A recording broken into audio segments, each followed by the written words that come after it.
Então, gente, nós vamos falar hoje sobre os padrões de pensamento e o autoconhecimento.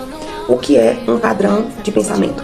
Normalmente, o padrão de pensamento ele se refere à forma como a gente interpreta o mundo e as nossas experiências, seja elas familiares, seja elas do trabalho, relacionamento. E com esses padrões está muito relacionado em como você reage às situações e às emoções que você passa no seu dia a dia. Esses padrões, eles podem ser negativos ou positivos. Vamos lá. Padrão de pensamento positivo. Dando exemplo, é como se você sempre se colocasse para cima. Esse padrão de pensamento é da pessoa otimista. E se você não é otimista, esse é o momento para você tentar ser otimista. Então, por exemplo, eu sou capaz de superar esse desafio. Eu posso aprender com os meus erros.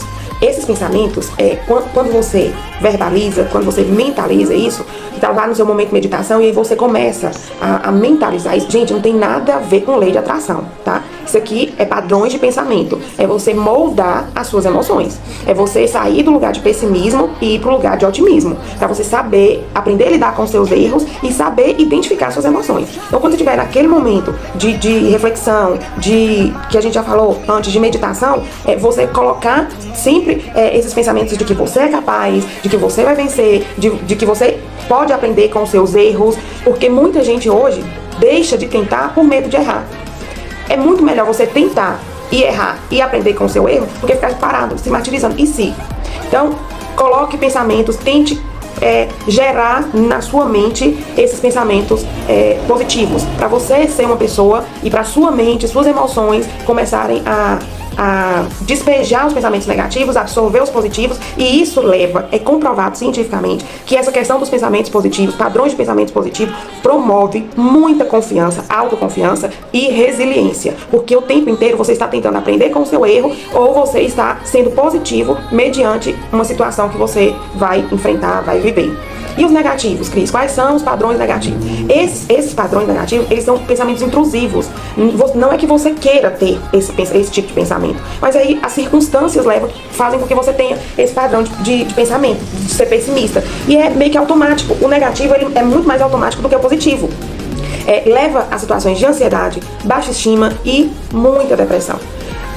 Trazendo isso para minha vida, para exemplificar para vocês. Muitas vezes as pessoas me chamam de pessimista. Por quê? Por causa da minha doença. Como é uma doença, é uma dor que vem sem eu esperar, o tempo todo eu fico ansiosa. Porque eu fico o tempo todo assim, ai, vai doer, eu vou ter crise, meu Deus, eu vou desmaiar. E essa ansiedade, esse desgaste emocional é tão grande que às vezes só por eu ter esse padrão de pensamento negativo e de estar com esses pensamentos pessimistas, eu acabo me levando para uma crise de dor e de fato eu desmaio e daqui a pouco eu tô no hospital. Então eu tô tentando mudar isso junto com vocês, fazer todas essas atividades junto com vocês. Porque às vezes, gente, as pessoas falam assim, mas você conhece, você estudou para isso, por quê? Por que você tem ainda esse tipo de padrão de pensamento? Porque é inconsciente. A gente precisa levar isso todos os dias para o nosso momento de meditação, de oração. A gente precisa escrever, a gente precisa ter isso como um exercício. Eu sempre gosto de comparar, quando eu tô com o meu nível máximo de dor, eu tento me comparar a um soldado do exército que acabou de perder uma perna, acabou de perder um braço, mas ainda assim ele continua lutando.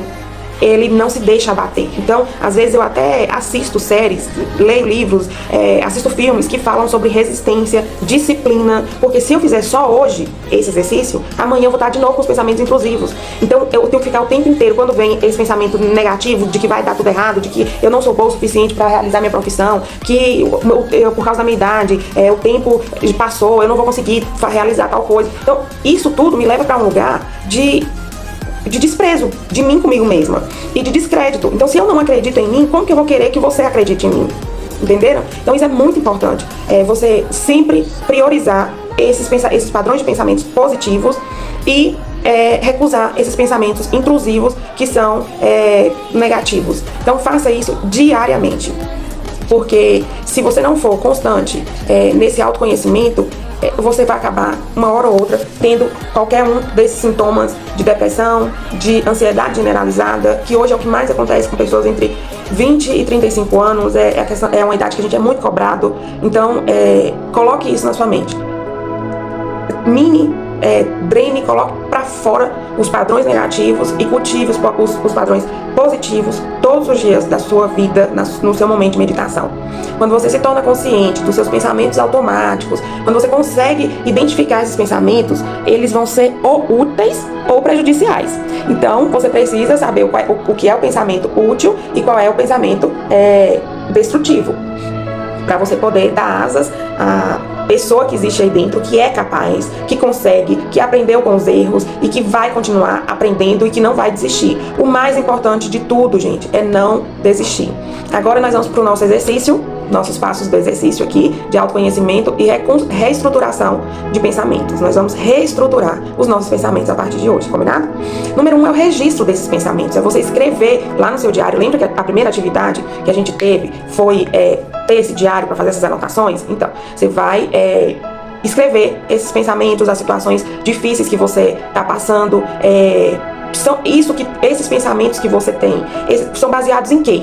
Em fatos ou em medos? Tipo, uma coisa é você ter certeza e outra coisa é você ter medo sobre algo. Então, anota tudo. Eu não sei como pronunciar direito essa palavra, mas eu acredito que é mindfulness, alguma coisa assim. Eu vou deixar pra vocês aqui. Os mindfulness, ele é a prática de estar presente. Significa estar em alerta, estar presente.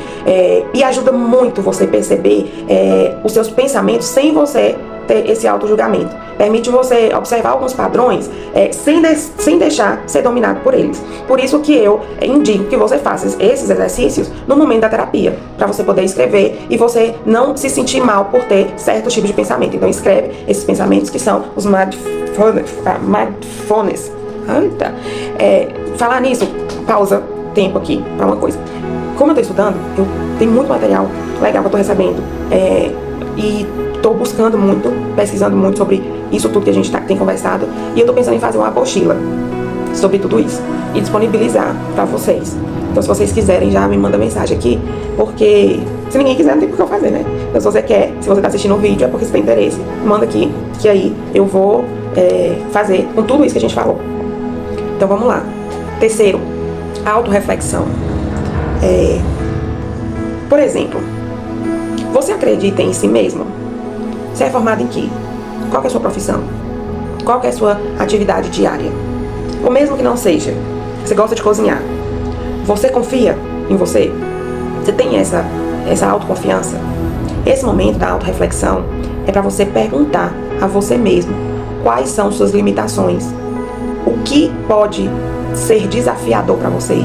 O que você consegue fazer e o que você tem medo de fazer? Coloca isso no papel.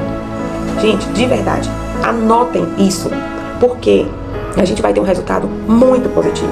Eu tenho, plena convicção de que se você fizer tudo direitinho, assistir os vídeos, fazer o passo a passo, que é os exercícios de cada dia, no final, você vai, identidade, você vai saber se reconhecer, você vai saber quem você é. De verdade, façam isso. O quarto passo é a reestruturação cognitiva. É onde você vai identificar e substituir os pensamentos negativos, como eu disse pra vocês. Por exemplo, eu tenho um pensamento negativo de medo. Eu tenho medo de atuar na pediatria. Isso é real, isso é meu medo. Então, nessa reestruturação cognitiva, eu vou identificar quais são os pensamentos negativos. Tipo, eu tenho medo de ir pra pediatria, por quê? Qual é o pensamento negativo que vem? Eu vou aplicar uma medicação na criança e simplesmente ela vai ter uma reação alérgica. Então, eu tenho muito medo. Aquele serzinho, meu Deus, tão pequenininho. Como que, pra mim, na medicina você não pode errar, na área da saúde você não pode errar com nada, nem com ninguém. Mas eu tenho medo da pediatria, eu tô confessando com vocês, tô fazendo terapia aqui com vocês. Então eu tenho muito medo de atuar na pediatria. Mas aí eu tenho que fazer essa reestruturação cognitiva. Eu posso tentar e ver o que eu consigo aprender com isso. Entenderam? Eu tenho medo. Você tem medo de alguma coisa, de atuar em alguma coisa. Mas aí, eu tenho que tentar. Eu tenho que ir, eu tenho que ver alguém fazendo. E tentar. Porque senão, esse sempre vai ser meu medo. E agora é só uma pedrinha no meu sapato. Amanhã pode ser a montanha que vai me derrubar.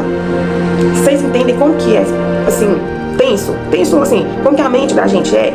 E depois tem a prática da autocompaixão. O que é a prática da autocompaixão? A autocompaixão envolve você dizer não para o outro quando ele te pede algo que você não pode oferecer. A autocompaixão é quando você acolhe os seus medos. Não é ser vítima, não é você fazer vitimismo. É abraçar suas dores da mesma forma como você abraça as dores do outro. É se acolher da mesma forma que você acolhe o outro. Isso você precisa fazer, porque é uma peça gigante do quebra-cabeça do autoconhecimento. Eu espero que vocês tenham gostado do vídeo de hoje. Um beijo e até o próximo.